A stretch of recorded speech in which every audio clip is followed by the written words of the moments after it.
Монгол крипто салбар хэрэг хөгжиж байгаа бэ? Тулгамж байгаа энэ гол асуудлууд том зургаар нь юу гэж харж байгаа вэ? Койны бум болоод маш олон хүмүүс койн гаргалаа шүү дээ ерөөсөө. Бид нэг имийг ойлгох хэрэгтэй байхгүй юу?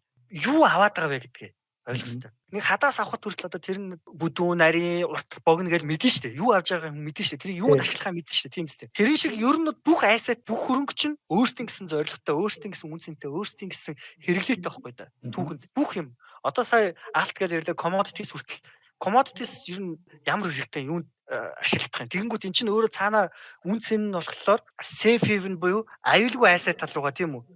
Илүү нөгөө эрсдэл ихсэх тусам жишээлбэл commodity магадгүй алтны үн өсдөг ч гэдэг юм уу. Энэ цаана нөгөө учир шалтгаан үнц нь вэ шүү дээ. Үүнтэй яг адилхан бохгүй да. Тэрийг хүмүүс ойлгохгүй одоо.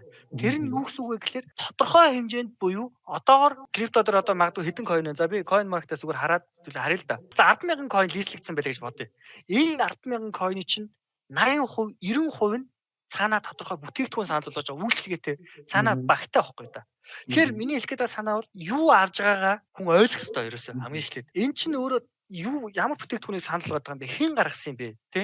За зах зээл нь жишээлбэл ямар зах зээл байгаа юм? Тэнгүүд цаашаага хэр томрох тийм потенциалтай юм бэ? Хэр одоо ирээдүйтэй юм бэ гэдэг зүйлийг бид нар олж харах хэрэгтэй байхгүй. Тэнгүүд Монгол жишээлбэл тэрийг олж хараагүй.